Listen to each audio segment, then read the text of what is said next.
Hey man, we back. Y'all tap in real quick, man. It looks like KD states that he expects to play for Team USA in the 2028 Olympics. Doesn't come to any surprise.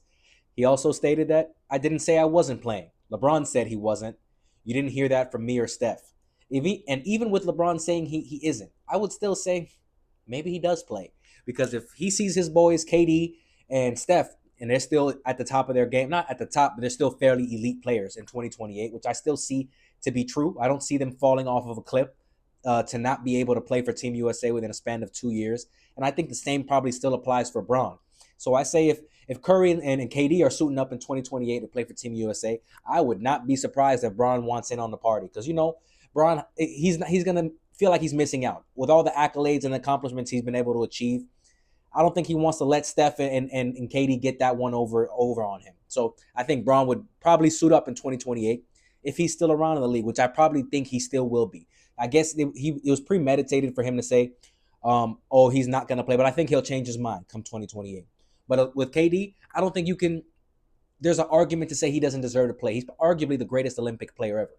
So please go continue to play for them. I don't see you being a not great player in 2028. I still see you being a top 15 player in the league around that time. The way your game is looking, it just looks ageless. Now your ability to be a leader and lead guys, and that's that's been a debatable characteristic of you throughout the midst of your career, something you've been highly criticized for, which is why we're not expecting you to do that for Team USA, even with you being the veteran. They have Steph, they have other guys that can fulfill that role, so you wouldn't be looked at to be that guy to lead them because you've never really been that guy in the midst of your career. You've had attempts to, but you've never really showed you could get over the hump and really lead a team to the promised land. So you'd be a piece on that team, a piece that they could very much use because your game hasn't aged really. You can still go out there and can get 30 a night in your sleep. So I think that Team USA could definitely still use you. The veteran experience you bring, showing the young guys how to go about being a member of Team USA, and giving them some experience that they don't necessarily get to see in the regular season of the NBA. So I'm all for it. I would want to see him and Steph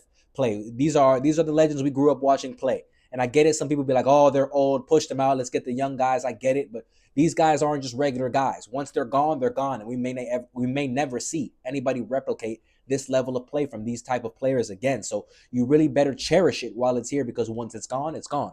But that's how I feel about it. I'm happy KD has his sights set on trying to play in the 2028 Olympics because you keep stretching these parameters for what you can do, for what basketball players are able to do at such an old age, and I'm all for it. Push the bar to see how high we can take it. But please, if you feel any other way, you don't think he should be participating in 2028, please let me know why. What's your opinion? Let's have some debate. It is what it is. Y'all lock in.